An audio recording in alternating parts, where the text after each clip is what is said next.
ಪರಂಪರಾಗತವಾಗಿ ಹೇಳುವಂಥದ್ದೇನೂ ಇಲ್ಲ. ಸ್ಕೂಲ್ನಲ್ಲಿ ನಾಟಕ ಮಾಡಲಿಕ್ಕೆ, ಡಾನ್ಸ್ ಮಾಡಲಿಕ್ಕೆಲ್ಲ ಬಹಳ ಇಷ್ಟಪಟ್ಟು ಶುರು ಮಾಡೋದು ಅಂಥವನು.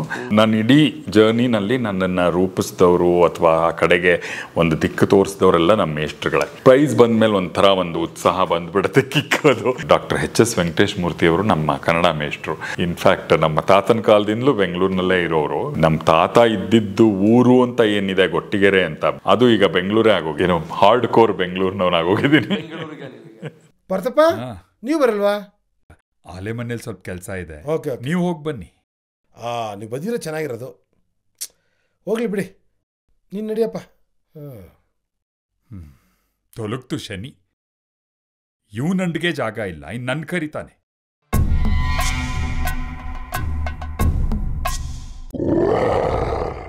ಆತ್ಮೀಯ ಜನಪದ ಸಿರಿ ವೀಕ್ಷಕರಿಗೆ ನಿಮ್ಮ ಜರಗನಹಳ್ಳಿ ಕಾಂತರಾಜು ಮಾಡುವ ನಮಸ್ಕಾರಗಳು.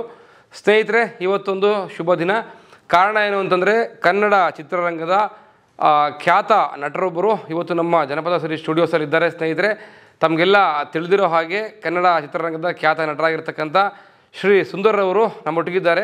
ಸರ್ ನಮಸ್ಕಾರ. ಸರ್ ನಮಸ್ಕಾರ ಸರ್. ಪ್ರೀತಿಯ ಸ್ವಾಗತ ನಿಮಗೆ. Thank you so much. Thank you. ಹೇಗಿದ್ದೀರಿ? ಚೆನ್ನಾಗಿದ್ದೀನಿ. ನಾನು ನಿಮ್ಮ fan sir. Thank you sir. Thank you so much. ಬಹಳ ಸಂತೋಷದಿಂದ, ಹೆಮ್ಮೆಯಿಂದ ನಿಮ್ಮೊಟ್ಟಿಗೆ ಮಾತನ್ನ ಮುಂದುವರಿಸ್ತೀನಿ. ಸರ್, ಮೊದಲಿಗೆ ಪ್ರತಿಯೊಬ್ಬ ಅಭಿಮಾನಿಗೆ, ಅಂದರೆ ಚಿತ್ರವನ್ನ ಇಷ್ಟಪಡ್ತಕ್ಕಂಥ ಅಭಿಮಾನಿಗೆ ಕಲಾವಿದರನ್ನ ಎಷ್ಟು ಇಷ್ಟಪಡ್ತಾರೋ ಅವ್ರ ಬಗ್ಗೆ ತಿಳ್ಕೊಳ್ಳಿಕ್ಕೆ ಕುತೂಹಲ ಇರುತ್ತೆ. ಅವ್ರು ಯಾರು, ಅವ್ರ ಹಿನ್ನೆಲೆ ತಿಳ್ಕೊಳ್ಳಿಕ್ಕೆ ಕುತೂಹಲ ಇರುತ್ತೆ. ಅದನ್ನು ತಿಳ್ಕೊಂಡು ಸಂಭ್ರಮಿಸ್ತಾರೆ. ಹಾಗಾಗಿ ಕೇಳ್ತಾ ಇದ್ದೀನಿ, ಯಾರು ಸುಂದರ್ ಅವರು? ತಮ್ಮ ಹಿನ್ನೆಲೆ ಏನು, ತಮ್ಮ ಮೂಲ ತಿಳಿಸ್ಕೊಡ್ಬೋದಾ ಅಂತ? ಹಿನ್ನೆಲೆ ಅಂತಂದರೆ ಏನು ಪರಂಪರಾಗತವಾಗಿ ಹೇಳುವಂಥದ್ದೇನೂ ಇಲ್ಲ. ನಾನು ಚಿಕ್ಕಂದಿಂದ ಸ್ಕೂಲ್ನಲ್ಲಿ ನಾಟಕ ಮಾಡಲಿಕ್ಕೆ, ಡಾನ್ಸ್ ಮಾಡಲಿಕ್ಕೆಲ್ಲ ಬಹಳ ಇಷ್ಟಪಟ್ಟು ಶುರು ಮಾಡೋದು ಅಂಥವನು. ಆ ನಂತರದಲ್ಲಿ ಹೈಸ್ಕೂಲ್ನಲ್ಲಿದ್ದಾಗ ಇದು ನನ್ನ ಇಡೀ ಜರ್ನಿನಲ್ಲಿ ನನ್ನನ್ನು ರೂಪಿಸಿದವರು ಅಥವಾ ಆ ಕಡೆಗೆ ಒಂದು ದಿಕ್ಕು ತೋರಿಸಿದವರೆಲ್ಲ ನಮ್ಮ ಮೇಷ್ಟ್ರುಗಳೇ. ಹೈಸ್ಕೂಲ್ನಲ್ಲಿದ್ದಾಗ ವೆಂಕಟರಮಣ ಅಂತ ನನ್ನ ಮ್ಯಾಥ್ಸ್ ಟೀಚರು, ಅವರು ನಾಟಕ ಮಾಡಿಸ್ತಿದ್ರು. ಅವರು ವಿದ್ಯಾರಣ್ಯರ ಒಂದು ನಾಟಕ ಮಾಡಿಸಿದ್ರು, ಅದರಲ್ಲಿ ಪಾತ್ರ ಕೊಟ್ಟರು, ಅದಕ್ಕಾಗಿ ಪ್ರೈಸ್ ಬಂತು. ಪ್ರೈಸ್ ಬಂದಮೇಲೆ ಒಂಥರ ಒಂದು ಉತ್ಸಾಹ ಬಂದ್ಬಿಡುತ್ತೆ, ಕಿಕ್ಕೋದು. ಸೊ ಅದನ್ನೇ ಮುಂದುವರಿಸ್ದೆ. ಆಮೇಲೆ ಕಾಲೇಜ್ನಲ್ಲಿ ಪ್ರೊಫೆಸರ್ G.K. ಗೋವಿಂದರಾವ್ ಅವರು ನನ್ನ ಇಂಗ್ಲೀಷ್ ಮೇಷ್ಟ್ರು. Doctor H.S. ವೆಂಕಟೇಶ್ ಮೂರ್ತಿಯವರು ನಮ್ಮ ಕನ್ನಡ ಮೇಷ್ಟ್ರು. ಸೊ ಕಾಲೇಜಿನಲ್ಲಿ ತುಂಬ ಸಾಹಿತ್ಯ ಮತ್ತು ನಾಟಕದ ವಾತಾವರಣ ಇದೆ. ಎಲ್ಲಿಯವರು ತಾವು? ಬೆಂಗಳೂರೇ, ಹುಟ್ಟಿ ಬೆಳೆದಿದ್ದೆಲ್ಲ ಬೆಂಗಳೂರೇ. ಇನ್ಫ್ಯಾಕ್ಟ್ ನಮ್ಮ ತಾತನ ಕಾಲದಿಂದಲೂ ಬೆಂಗಳೂರಿನಲ್ಲೇ ಇರೋರು. ನಮ್ಮ ತಾತ ಇದ್ದಿದ್ದು ಊರು ಅಂತ ಏನಿದೆ ಗೊಟ್ಟಿಗೆರೆ ಅಂತ, ಬನರಘಟ್ಟ ರೋಡ್, ಅದು ಈಗ ಬೆಂಗಳೂರೇ ಆಗೋಗಿದೆ. ಹೌದು. ಸೊ ಏನೋ ಹಾರ್ಡ್ ಕೋರ್ ಬೆಂಗಳೂರಿನವನಾಗೋಗಿದ್ದೀನಿ. ನೈಸ. ಭಾಳಷ್ಟು ಸಿನಿಮಾಗಳನ್ನ ನಾನು ನೋಡಿದ್ದೀನಿ ತಮ್ಮದು. ನನಗೆ ಭಾಳ ಯಾವಾಗಲೂ ನಿಮ್ಮನ್ನು ನೆನೆಸ್ಕೊಂಡು ನಾನು ನಗೋದು ಯಾವ್ದು ಗೊತ್ತಾ? ಬಹುಶಃ ಮಾಸ್ಟರ್ ಪೀಸ್ ಅಂತ ಕಾಣುತ್ತೆ. ಮಾಸ್ಟರ್ ಪೀಸ್, ಹೌದು. ಭಾಳ ಒಳ್ಳೆ ನಾನು ಅದನ್ನು ನೆನೆಸ್ಕೊಂಡು ನಗ್ತೀನಿ. ನೀವು ಇಲ್ಲಿ ಸ್ಟುಡಿಯೋಗೆ ಬರೋಕ್ಕಿಂತ ಮುಂಚೆ ಕೂಡ ಸುಂದರ್ ಅವ್ರು ಬರ್ತಾರೆ ಅಂತಂದಾಗ ನಾನು ಅವ್ರಿಗೆಲ್ಲ ಹೇಳೋದು ನಗ್ತಾ ಇದ್ದೆ, ಈ ಥರ ಒಂದು ಒಳ್ಳೆ ದೃಶ್ಯ ಇದೆ ಕಣಪ್ಪ, ಅದರಲ್ಲಿ ನೋಡಿ ಯಶ್ವರಿತಲ್ಲಿ ಪಾತ್ರ ಮಾಡಿದ್ದಾರೆ ಅಂತ. ಏನಿವೆ ಸರ್, ಕನ್ನಡ ಚಿತ್ರರಂಗದಲ್ಲಿ ಅನೇಕ ಚಿತ್ರಗಳು ಬಿಡುಗಡೆಗೊಳ್ತವೆ ಮತ್ತು ಹೋಗ್ತವೆ. ಅದರಲ್ಲೂ ಒಂದು ಸಾಮಾಜಿಕ ಸಂದೇಶವನ್ನೇ ಮುಖ್ಯ ಭೂಮಿಕೆಯಾಗಿ ಇಟ್ಕೊಂಡು ಯಾವುದೇ ಕಂಪ್ಲೀಟ್ ಕಮರ್ಷಿಯಲ್ ಆಸ್ಪೆಕ್ಟ್ಸ್ಗಳನ್ನ ಲೆಕ್ಕ ಹಾಕದೆ ಸಿನಿಮಾ ಮಾಡಲಿಕ್ಕೆ ಅಥವಾ ಸಿನಿಮಾದಲ್ಲಿ ನಟನೆ ಮಾಡಲಿಕ್ಕೆ ಒಂದು ಧೈರ್ಯ ಬೇಕಾಗ್ತದೆ, ಒಂದು ಗಟ್ಟಿತನ ಬೇಕಾಗ್ತದೆ. ಯಾಕೆ ಅಂತಂದರೆ, ನಿರ್ಮಾಪಕರನ್ನು ನಾನು ಈ ಪ್ರಶ್ನೆ ಕೇಳಿದ್ದೆ. ಇದೊಂದು ಕ್ಯಾಲ್ಕುಲೇಟಿವ್ ಸಿಸ್ಟಮ್ಮು. ಸಿನಿಮಾ ಅಂತಂದರೆ ಕೇವಲ ಕಲೆಗೂ ವ್ಯವಹಾರಕ್ಕೂ ಮೀರಿ ಕಲೆ ಅಂತಾರೆ, ಅದನ್ನು ಒಪ್ಕೋತೀನಿ. ಆದರೆ ವ್ಯವಹಾರ ಇಲ್ಲದ ಕಲೆ ಆಗಬಾರ್ದು ಅಂತ. ಮತ್ತೊಂದು ಸಿನಿಮಾನ ಮಾಡೋಷ್ಟಾದರೂ ನೀವು ಉಳಿಸ್ಕೊಂಡು ಮುಂದೆ ಹೋಗಬೇಕಾಗ್ತದೆ ಅನ್ನೋದು ನನ್ನ ಉದ್ದೇಶ. ಚಿರತೆ ಬಂತು, ಚಿರತೆಯ ಮುಖ್ಯ ಪಾತ್ರಧಾರಿಗಳು ತಾವು. ನಾಯಕ ನಟರು ಅಂತ ಕರೆದ್ರೂ ತಪ್ಪಾಗ್ಲಿಕ್ಕಿಲ್ಲ. ನಾನು ಸಿನಿಮಾ ನೋಡಿದ್ದೀನಿ. ಹೌದು, ಆ ಸಿನಿಮಾ ನಾನು ನೋಡಿದ್ದೀನಿ. ಈ ರೀತಿ ಸಿನಿಮಾಗಳನ್ನು ಮಾಡ್ತಕ್ಕಂಥ ಧೈರ್ಯ ಯಾಕೆ ಅಂತ ಅಂದರೆ, ಇದರಿಂದ ನಮಗೆ ವಾಪಸ್ ಏನಾದರೂ ರಿಟರ್ನ್ಸ್ ಬರುತ್ತಾ ಇಲ್ವಾ ಅನ್ನೋ ಲೆಕ್ಕಾಚಾರ ಇಲ್ಲದೆ ಒಂದು ಸಾಮಾಜಿಕ ಸಂದೇಶವನ್ನೇ ಸಾರಬೇಕು ಅನ್ನೋ ಒಂದು ಮುಖ್ಯ ಉದ್ದೇಶ ಇಟ್ಕೊಂಡು ಮಾಡ್ತಕ್ಕಂಥ ಸಿನಿಮಾ, ಅದಕ್ಕೆ ಯಾವ ರೀತಿ ಮನಸ್ಥಿತಿ ಇರ್ತದೆ ನಿಮಗೆಲ್ಲ ಅಂತ ತಿಳ್ಕೊಬೇಕು ಅಂತ ಕುತೂಹಲ. ಒಂದು ನಾನು ಬಲವಾಗಿ ನಂಬೋದು, ಸಿನಿಮಾ ಅಂತ ಆದಾಗ ಅದು ನಮ್ಮ ಎಲ್ಲ ಕಲಾ ಪ್ರಕಾರಗಳಲ್ಲೂ ಎರಡು ಸ್ಟ್ರೀಮ್ ಇರುತ್ತೆ. ಒಂದು ವ್ಯಾಪಾರದ್ದು, ಒಂದು ಆರ್ಟ್ ಆಗಿ, ಒಂದು ಆರ್ಟ್ ಫಾರ್ಮ್ ಆಗಿ, ಅದು ಡಾನ್ಸ್ ಇರ್ಬೋದು, ಸಂಗೀತ ಇರ್ಬೋದು, ಸಿನಿಮಾ ಇರ್ಬೋದು, ಯಾವುದೇ ನಾಟಕ ಇರ್ಬೋದು, ಈ ಎರಡು ಸ್ಟ್ರೀಮು ಹೊಂದೋದೇ ಇಲ್ಲ. ಎರಡು ಸ್ಟ್ರೀಮು ಹೊಂದೋದೇ ಇಲ್ಲ, ಸಮಾನಾಂತರವಾಗೇ ಹೋಗ್ತಾ ಇರುತ್ತೆ. ಇದು ಅದಕ್ಕೆ ಹೊಂದಲ್ಲ, ಅದು ಇದಕ್ಕೆ ಹೊಂದಲ್ಲ. ಅಂದ್ರೆ ಗಂಡ ಹೆಂಡ್ತಿರ್ತಾರ, ಒಟ್ಟಿಗೆ ಇರಬೇಕು ಆದರೆ ಹೊಂದಲ್ಲ. ಆದರೆ ಯಾವುದೇ ಒಂದು ಕಲಾ ಪ್ರಕಾರವು ವ್ಯವಹಾರದ ಹಂಗಿಲ್ಲದೆ ಆಗಲ್ಲ. ಯಾವುದೇ ಒಂದು ಕಲಾ ಪ್ರಕಾರವು ವ್ಯವಹಾರಕ್ಕಾಗಿ ಮಾಡದೇ ಇದ್ರೂ ಆಗಲ್ಲ. ಸೊ ಇದೆರಡು ಬೇರ್ಪಡಿಸಲಾಗದ ಇದು. ಅದನ್ನು ಕಲಾತ್ಮಕ ಚಿತ್ರ, ವ್ಯಾಪಾರಿ ಚಿತ್ರ ಅನ್ನೋದೇ ಒಂದು ರಾಂಗ್ ಕ್ಯಾಟಗರೈಸೇಷನ್ ಅಂತ ನನಗೆ ಅನ್ಸುತ್ತೆ. ಹೌದೌದು, ಈಗ ಕಲಾತ್ಮಕ ಸಿನಿಮಾ ಮಾಡ್ತಿದ್ದೀವಿ ಅಂದರೆ ಹಾಕ್ಬಿಡಿ 4 ಕೋಟಿ ಅಂದರೆ ಎಲ್ಲಿಂದ ತರ್ತಾರೆ? ಇಲ್ಲ ಅನ್ನೋ ಕಾರಣಕ್ಕೆ ಹಾಗೆ ಮಾಡ್ತಾರೆ. ದುಡ್ಡಿಲ್ಲ, ದುಡ್ಡು ಕಾಣೋಕ್ಕಾಗಲ್ಲ ಅಂದರೆ ಸಿಗೋದು ಇಲ್ಲ ಅನ್ನೋ ಕಾರಣಕ್ಕೆ ಅದನ್ನು ಲೋ ಬಜೆಟ್ಟು, ಲೋ ಇದನ್ನಿಟ್ಟೆ ಮಾಡಬೇಕಾಗತ್ತೆ. ಅದರಿಂದ ನಮಗೆ ಬರುತ್ತೆ ದುಡ್ಡು ವಾಪಸ್ಸು. ಖಂಡಿತವಾಗೂ ಇಷ್ಟು ದಿವಸದಲ್ಲಿ ಇಷ್ಟು ವ್ಯಾಪಾರ ಆಗಿ ಹಿಂಗಾಗುತ್ತೆ ಅನ್ನೋ ಖಚಿತತೆ ಇದ್ದರೆ ಅದು ಯಾವ ಸಿನಿಮಾಗೂ ಇರೋಕ್ಕೆ ಸಾಧ್ಯ ಇಲ್ಲ. ಅಂಥದ್ದಿದ್ದರೆ ಬಹುಶಃ ಅವರು ಇನ್ವೆಸ್ಟ್ ಮಾಡ್ತಾಯಿದ್ರು. ಸಿದ್ಧ ಸೂತ್ರಗಳಿಲ್ಲ ಸಿನಿಮಾ ಮಾಡಲಿಕ್ಕೆ. ಹೌದು, ಖಂಡಿತ ಇಲ್ಲ. ಸಿದ್ಧ ಫಾರ್ಮ್ಯುಲಾಗಳೇ ಯಾವ ಕಾರಣಕ್ಕೂ, ಅಂದರೆ ಯಶಸ್ಸಿಗೂ ಇಲ್ಲ, ವ್ಯಾಪಾರಕ್ಕೂ ಇಲ್ಲ. ಸೊ ಈ ರಿಸ್ಕ್ ಮೇಲೇ ಸಿನಿಮಾ ನಡೆಯೋದು. ಹಾಗಾಗಿ ಅದಕ್ಕೆ ರಿಟರ್ನ್ಸ್ ಬಂದರೆ ವಿಪರೀತ ಬರುತ್ತೆ, ಲಾಭ ಆದರೆ ಸೂಪರ್ ಹಿಟ್ ಆದರೆ, ಇಲ್ಲದೆ ಇದ್ದರೆ ವಿಪರೀತ ಲಾಸು ಆಗುತ್ತೆ. ಎರಡೂ ಎಕ್ಸ್ಟ್ರೀಮ್ಗಳು ಸಾಧ್ಯತೆ ಇರುತ್ತೆ. ಆದರೆ ಇವತ್ತಿನ ದಿನದಲ್ಲಿ ಸೇಫ್ ಆಗಿರೋದಕ್ಕೆ ಈ ಹಲವಾರು ವೇದಿಕೆಗಳಿದೆ. OTT ಅಂತಿದೆ, ಸ್ಯಾಟಲೈಟ್ ಚಾನಲ್ ಅಂತಿದೆ. ಈ ಥರದನ್ನೆಲ್ಲ ಮ್ಯಾನೇಜ್ ಮಾಡಿಕೊಂಡು ಸಿನಿಮಾಗಳು ಆಗ್ತಾ ಇವೆ. ಅಂಥ ತುಂಬ ಆಂಬಿಷಿಯಸ್, ಅಂದರೆ ವ್ಯಾಪಾರ ದೃಷ್ಟಿಯಿಂದ ಬಹಳ ಆಂಬಿಷಿಯಸ್ ಇಲ್ಲದ ಸಿನಿಮಾಗಳನ್ನು ಕಲಾತ್ಮಕ ಸಿನಿಮಾಗಳು ಅಂತ ನೀವೇನಾರು ಕರೆಯೋದಾದರೆ, ಯಾಕೆಂದರೆ ಅವ್ರು ಹೆಚ್ಚು ದುಡ್ಡು ಹಾಕಲ್ಲ, ಹೆಚ್ಚು ದುಡ್ಡು ಬರಲ್ಲ, ಹಂಗೆ ಆ ಥರ ಅಂತ ಕ್ಯಾಟಗರೈಸ್ ಮಾಡೋದಾದರೆ ಇದೊಂದು ಕಲಾತ್ಮಕ ಚಿತ್ರ. ಇಲ್ಲದೇ ಇದ್ದರೆ ಬರಬಹುದು, ಈ ಥರದ್ದನ್ನು ಮಾಡಿದ್ರೆ ಜನ ಮೆಚ್ತಾರೆ, ಥಿಯೇಟ್ರಿಗೆ ಎಳ್ಕೊಂಡು ಬರ್ತೀವಿ ಅನ್ನುವ ನಂಬಿಕೆಯಿಂದ, ವಿಶ್ವಾಸದಿಂದ ಹಣ ಹಾಕಿ ಮಾಡಿದ್ರೆ ಅದು ವ್ಯಾಪಾರಿ ಚಿತ್ರ ಅಂತ ಆಗೋಗುತ್ತೆ. ಆದರೆ ಎರಡಕ್ಕೂ ಬೇಕಾಗೋದು ಕಥೆ, ಎರಡಕ್ಕೂ ಬೇಕಾಗೋದು ಕಲಾವಿದರು, ಅದರಲ್ಲಿ ಯಾವ ವ್ಯತ್ಯಾಸನೂ ಇರಲ್ಲ. ಸೊ ನಾನು ಇದನ್ನು ಯಾಕೆ ನಿಮ್ಮ ಪ್ರಶ್ನೆಗೆ ಉತ್ತರಿಸಬೇಕು ಅನ್ನೋದಾದರೆ, ನಾನು ಯಾಕೆ ಒಪ್ಕೊಂಡೆ ಈ ಪಾತ್ರ ಅಂದರೆ, ಪಾತ್ರ ಭಾಳ ಗಟ್ಟಿಯಾಗಿದೆ, ಕಥೆ ಭಾಳ ಚೆನ್ನಾಗಿದೆ. ಕಥೆ ಮತ್ತು ಪಾತ್ರ, ಒಬ್ಬ ಕಲಾವಿದನಿಗೆ ಕಿಕ್ಕು ಕೊಡೋದೇ ಅದು.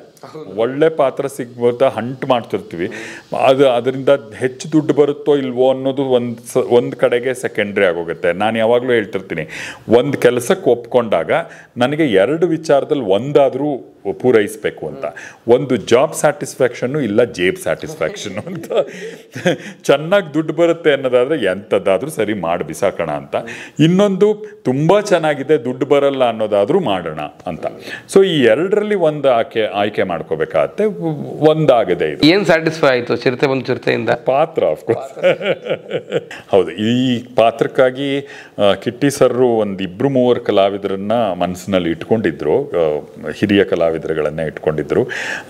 ಅದು ವರ್ಕ್ ಆಗಲಿಲ್ಲ. ಒಂದು, ಅವರು ಚಾಮರಾಜನಗರದಿಂದ ಆಚೆಗೆ ಆಲ್ಮೋಸ್ಟ್ ಒಂದು 20 ದಿನಕ್ಕಿಂತಲೂ ಹೆಚ್ಚು ಶೂಟ್ ಮಾಡಿದ್ದೀವಿ. ಅಷ್ಟು ದಿನಗಳು ಅಲ್ಲಿಗೆ ಬರಬೇಕಾಗತ್ತೆ ಅನ್ನೋ ಕಾರಣಕ್ಕಿರಬಹುದು, ಅಥವಾ ಬೇರೆ ಯಾವುದೋ ಕಾರಣಕ್ಕಿರ್ಬೋದು. ನನಗೆ ಜಗ್ಗಣ್ಣ ನಾನು ರಂಗಭೂಮಿಗೆ, ಅಂದರೆ ಹವ್ಯಾಸಿ ರಂಗಭೂಮಿಗೆ ಕಾಲಿಟ್ಟ ದಿನದಿಂದಲೂ ನನ್ನನ್ನು ಕಂಡವರು, ನನ್ನ ಜೊತೆ ಕೆಲಸ ಮಾಡಿದ್ರು. ಅವ್ರ ಜೊತೆ ನಾನು ಕೆಲಸ ಮಾಡಿದ್ದೀನಿ ಅಂತ ಹೇಳಬೇಕು. ಅಷ್ಟು ಹಿರಿಯರವರು. ಸಂಕೇತ್ ತಂಡದಲ್ಲಿದ್ದರು, ನಾನು ಸಂಕೇತ್ ಮೂಲಕನೇ ರಂಗಭೂಮಿಗೆ ಬಂದಿದ್ದು. ಆಗಿಂದಲೂ ಜಗಣ್ಣ ನನ್ನನ್ನು ನೋಡಿದರು. ಸೊ ಅವರು ಸಜೆಸ್ಟ್ ಮಾಡಿದ್ರು ಅನಿಸುತ್ತೆ. ಆಮೇಲೆ ಕಿಟ್ಟಿ ಸರ್ ಅಫ್ಕೋರ್ಸ್ ನನಗೆ ಅವರು ಬೆನಕ ತಂಡದವರು. ನಾನು ಬೇರೆ ಬೇರೆ ಬೆನಕ ತಂಡಕ್ಕೂ ಮಾಡಿದ್ದೀನಿ. ನಾನು ಸುಮಾರಷ್ಟು ಬೆಂಗಳೂರಿನ ಆಲ್ಮೋಸ್ಟ್ ಆಲ್ ಹವ್ಯಾಸ ತಂಡಗಳ ಜೊತೆ ಮಾಡಿದ್ದೀನಿ. ಸೊ ಆಗಿಂದಲೂ ಕಿಟ್ಟಿ ಸರು ಪರಿಚಯ ಇದ್ದರು. ಆಮೇಲೆ ಅವ್ರ ಮನೆಯಲ್ಲೂ ಶೂಟಿಂಗ್ ಮಾಡಿದ್ದೀವಿ, ಸೀರಿಯಲ್ ಶೂಟಿಂಗ್ ಕೊಡ್ತಿದ್ರು. ಅವ್ರ ಮನೆ ಭಾಳ ಚೆನ್ನಾಗಿತ್ತು ಆ ಕಾಲ. ಶೂಟಿಂಗ್ ಮಾಡ್ತಿದ್ವಿ. ಸೆಟ್ ಊಟದ ಜೊತೆಗೆ ಮೇಡಮ್ ಭಾಳ ಚೆನ್ನಾಗಿ ಅಡುಗೆ ಮಾಡ್ತಾರೆ. ಅವ್ರದ್ದು ಕಾಫಿ ತಿಂಡಿ ಎಲ್ಲ ಸಪ್ಲೈ ಆಗೋದು ನಮಗೆ. ಸೊ ಆ ದೃಷ್ಟಿಯಿಂದಲೂ ಬಹಳ ಆತ್ಮೀಯರು ಕಿಟ್ಟಿ ಸರು. ಅವರು ಕರೆದು ಇಂಥ ಒಂದು ಪಾತ್ರ ಇದೆ, ಮಾಡ್ತೀರಾ, ಇಷ್ಟು ದಿನ ಬೇಕಾಗತ್ತೆ ಅಂತ. ಆ ಹೊತ್ತಲ್ಲಿ ನಾನೊಂದು ರಿಯಾಲಿಟಿ ಶೋ ಮಾಡ್ತಾ ಇದ್ದೆ ಕಲರ್ಸ್ ಕನ್ನಡಕ್ಕೆ. ಶನಿವಾರ ಅದು ಒಂಥರ ಶನಿವಾರದ ದಾಸಯ್ಯನ ಥರ ಆ ಶೂಟಿಂಗ್ ಇರ್ತಾ ಇತ್ತು ನನಗೆ. ಅದೊಂದು ಬಿಟ್ಟರೆ ಉಳಿದದ್ದು ನಾನು ಓಕೆ ಅಂತ ಹೇಳಿದೆ, ಉಳಿದಿದ್ದ ದಿನಗಳು ಅಂತ. ಸೊ ಅದನ್ನು ನಾವು ವರ್ಕೌಟ್ ಮಾಡ್ತೀವಿ ಮಾಡು ಅಂತ ಹೇಳಿ ಭಾಳ ಅಕಾಮಡೇಟಿವ್ ಆಗಿ ಸಿನಿಮಾ ಮಾಡಿದ್ವಿ. ನಿಜ. ಆದರೆ ಪೂರ್ಣ ಸಿನಿಮಾದಲ್ಲಿ ಇರದೆ ಹೋದರೂ ಗರಿಷ್ಠ ಸಿನಿಮಾದಲ್ಲಿ ಇದ್ದಿರಿ ತಾವು. ಹೌದೌದು, ಮೇಜರ್ ಆ ಕತೆ ಮೇಲೆ ನನ್ನ ಪಾತ್ರದ ಮೇಲೆ ಕತೆ ನಡೆಯೋದ್ರಿಂದ ಸುಮಾರಷ್ಟು. ಹೌದು ಹೌದು, ಅದಂತೂ ಭಾಳ ಚೆನ್ನಾಗಿದೆ. ಇಡೀ ಕತೆ ಇನ್ಫ್ಯಾಕ್ಟ್ ಆ ಪಾರ್ಥಪ್ಪನ ಪಾತ್ರ ತುಂಬ ಗಟ್ಟಿಯಾಗಿ. ಈ ಪಾರ್ಥಪ್ಪ ಅಂದ್ರೆ ಏನು? ಪಾರ್ಥಸಾರಥಿ ಅಂತ. ಹೌದು, ಪಾರ್ಥಸಾರಥಿ ಅಂತಿರ್ಬೋದು. ಹೌದು, ಪಾರ್ಥಪ್ಪ ಸರ್ ಇಂಟರ್ವ್ಯೂಗೆ ಬಂದಾಗ ಹೇಳ್ತಿದ್ರು, ಅದು ನಮ್ಮ ಸ್ವಂತ ಅಣ್ಣನ ಪಾತ್ರ ಅದು.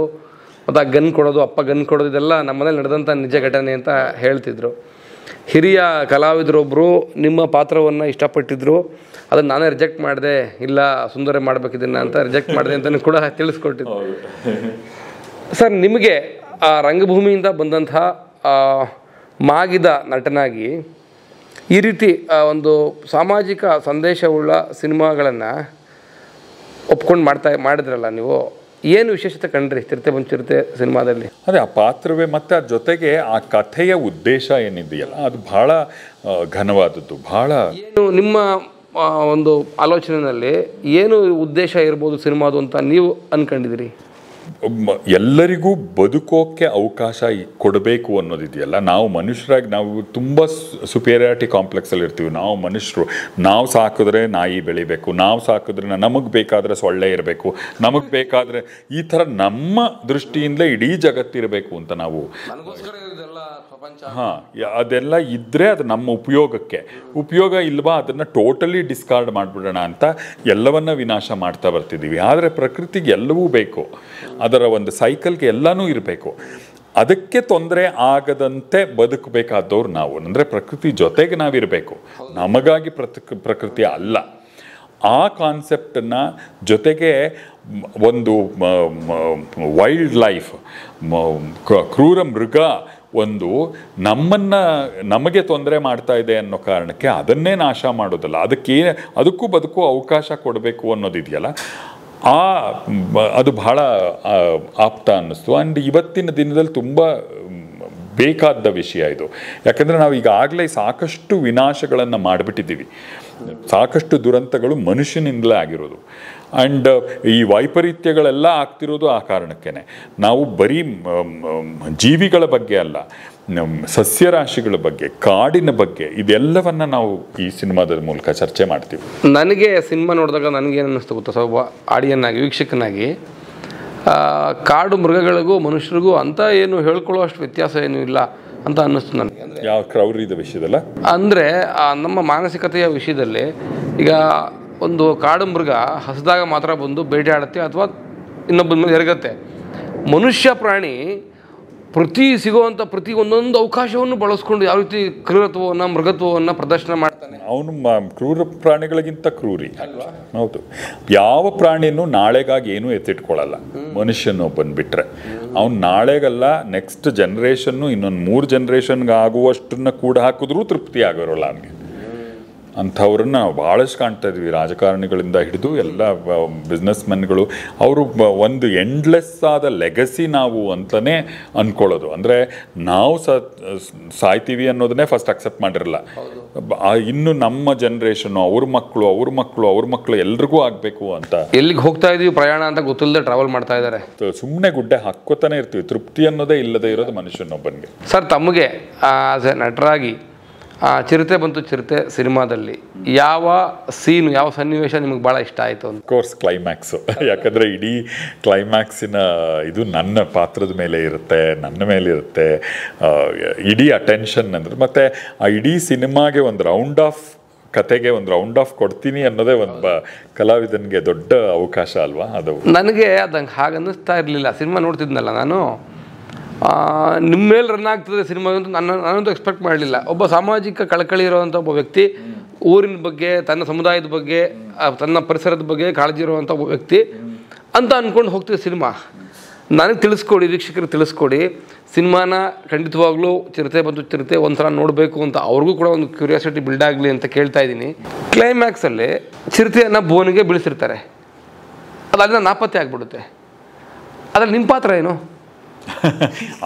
ಅದಕ್ಕಾಗೇ ಸಿನಿಮಾ ನೋಡಬೇಕು. ನನ್ನ ಪಾತ್ರ ಏನು, ಕೈನಲ್ಲಿ ಕೋವಿ ಇದ್ದರೂ ನಾನು ಚಿರತೆನ ಹೊಡೆಯಲ್ಲ, ಸಾಯಿಸಲ್ಲ ಅಂತ ಇರೋನಿಗೆ ಬೋನಲ್ಲಿ ಬಿದ್ದುಬಿಡುತ್ತೆ ಚಿರತೆ, ಅದನ್ನು ಒಂದೇ ಕ್ಷಣ ಸಾಕು ಗುಂಡು ಹಾರಿಸಿ ಅದನ್ನು ಸಾಯಿಸೋದಕ್ಕೆ, ಆದರೆ ತಪ್ಪಿಸ್ಕೊಂಡ್ಬಿಡುತ್ತೆ.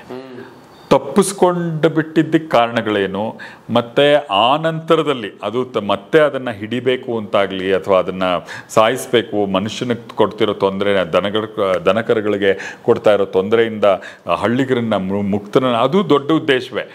ಇಡೀ ಹಳ್ಳಿಗಾಗಿ ಒಂದು ಚಿರತೆನ ಸಾಯಿಸ್ಬಿಟ್ರೆ ಏನು ಮಹಾ 10 ಚಿರತೆ ಇರುತ್ತೆ. ಹೌದು, ಅಷ್ಟು ಜನರ ದೃಷ್ಟಿಲಿ ನಾನು ಹೀರೋ ಆಗ್ತೀನಲ್ಲ, ಅದು ರಿಕಗ್ನೈಸೇ ಮಾಡದೇ ಇರೋ ಚಿರತೆ ಕಣ್ಣಲ್ಲಿ ನಾನು ಯಾಕೆ ಹೀರೋ ಆಗಬೇಕು ಅನ್ನೋದು ಇರುತ್ತೆ.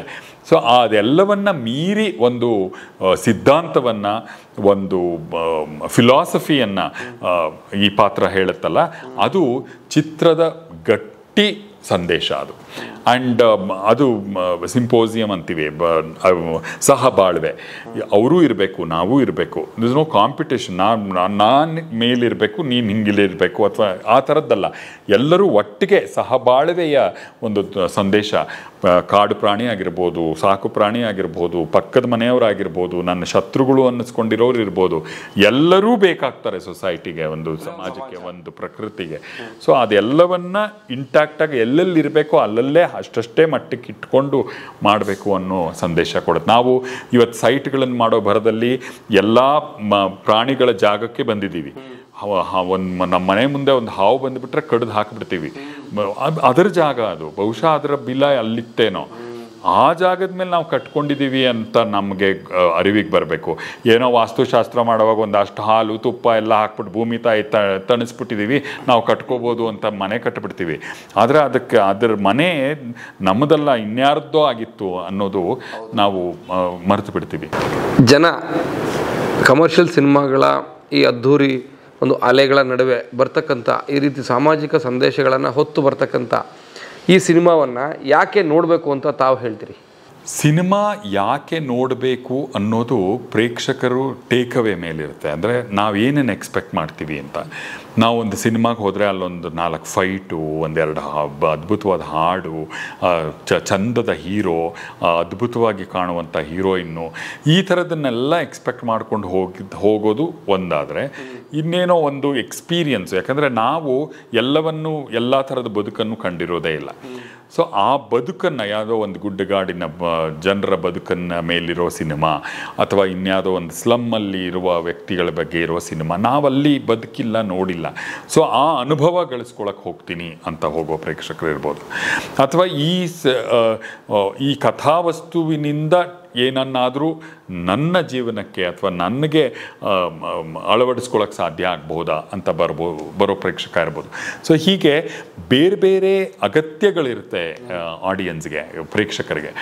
ಈಗ ಏನಾಗಿದೆ, ದಿಕ್ಕು ತಪ್ಪಿಸುವಂಥ ಹಲವಾರು ಸಿನಿಮಾ ಬಂದಿದೆ. ನಮಗೀಗಂತೂ ಜಾತಿ ಧರ್ಮ ಈ ವಿಚಾರಗಳು ತುಂಬ ಸೆನ್ಸಿಟಿವ್ ಆಗಿಬಿಟ್ಟಿದ್ದೀವಿ, ತುಂಬ ಓವರ್ ರಿಯಾಕ್ಟ್ ಮಾಡ್ತೀವಿ.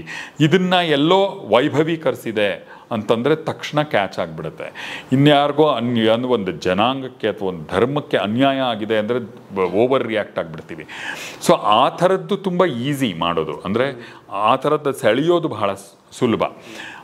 ಅದನ್ನು ಒಂದು ಮೆಚ್ಯೂರಿಟಿ ಲೆವೆಲ್ಗೆ, ಅಂದರೆ ಒಂದು ಪ್ರಬುದ್ಧವಾಗಿ ಯೋಚನೆ ಮಾಡ್ತಾ ಇವತ್ತಿನ ದೃಷ್ಟಿಗಲ್ಲ, ಇನ್ನು ಮುಂದಿನ ಜನಾಂಗಕ್ಕೆ, ಮುಂದಿನ ಸಂತತಿಗೆ ಅಂತ ಅಂದ್ಕೊಂಡು ಮಾಡುವ ವಿಚಾರಗಳು ಇವತ್ತು ಯಾರಿಗೂ ಇಂಟ್ರೆಸ್ಟಿಂಗೇ ಅಂತ ಇಂಟ್ರೆಸ್ಟಿಂಗ್ ಅನಿಸಲ್ಲ ಅನ್ನೋದು ಯಾವ ಮಟ್ಟಕ್ಕೆ ಅಂತಂದರೆ, ಅದು ಬಾಹಿರವಾದ್ದು ಅಂತಲೇ ಡಿಸ್ಕಾರ್ಡ್ ಮಾಡಿಬಿಡುವಂಥ ಸ್ಥಿತಿಗೆ ನಾವು ತಲುಪಿಬಿಟ್ಟಿದ್ದೀವಿ. ಅಂಥ ಹೊತ್ತಲ್ಲಿ ನಾವು ನಮ್ಮ ಚಿರತೆ ಬಂತು ಚಿರತೆ ಯಾಕೆ ನೋಡಬೇಕು ಅಂದರೆ, ಇದು ಯಾವ ಬೌಂಡ್ರೀಸು ಇಲ್ಲದೆ, ಯಾವ ಈ ಥರದ ವಿಚಾರಗಳನ್ನು ಮೀರಿದ್ದ ಒಂದು ಮಾನವೀಯತೆ, ಒಂದು ಪ್ರಕೃತಿಗೆ ಹತ್ತಿರವಾಗುವ ಪ್ರಕೃತಿ ನೇಚರ್ ಅಂತೀವಲ್ಲ, ಪ್ರಕೃತಿ ಏನು ಡಿಮಾಂಡ್ ಮಾಡುತ್ತೆ ಅಂತ. ಇದು ಯಾವುದೇ ದೇಶದಲ್ಲಾಗ್ಬೋದು, ಯಾವುದೇ ಕಾಲದಲ್ಲಾಗ್ಬೋದು, ಯಾವುದೇ ಜಾತಿಲಾಗ್ಬೋದು, ಯಾವುದೇ ಧರ್ಮದಲ್ಲಾಗ್ಬೋದು, ಇದು ಯಾವ ಬೇಲಿಯೂ ಇಲ್ಲದೇ ಇರುವಂಥ ಒಂದು ಅದ್ಭುತವಾದ ಕತೆ. ಇದನ್ನು ನೀವು ಅಮೇರಿಕಾದಲ್ಲಾದರೂ ಪ್ಲೇಸ್ ಮಾಡಿ ಇದೇ ಸಮಸ್ಯೆಗೆ ಇದೇ ಉತ್ತರ ಆಗಿರುತ್ತೆ. ಇದನ್ನು ಆಫ್ರಿಕಾದಲ್ಲಾದರೂ ಪ್ಲೇಸ್ ಮಾಡಿ ಇದೇ ಸಮಸ್ಯೆ ಇದೇ ಉತ್ತರ ಆಗಿರುತ್ತೆ.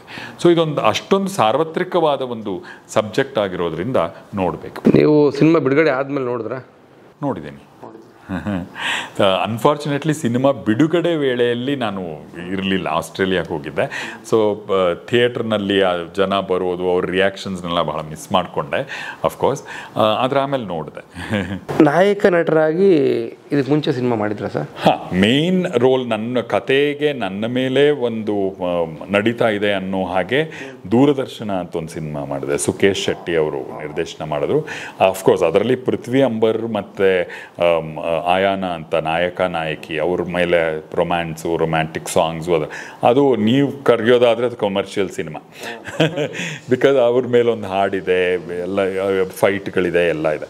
ಆದರೆ ಕಥೆ ನಡೆಯೋದು ನನ್ನ ಪಾತ್ರದ ಮೂಲಕ. ಅಂದರೆ ಇಡೀ ಕಥೆಯ ಕೇಂದ್ರ ಬಿಂದುವಾಗಿ ನಾನು ಆ ಪಾತ್ರ ಮಾಡಿದ್ದೀನಿ. ನೋಡಿ ಸ್ವಾಮಿ ನಾವಿರೋದು ಹೀಗೆ, ಅರೆ ನೋಡಿ ಸ್ವಾಮಿ ನಾವಿರೋದು ಹೀಗೆ.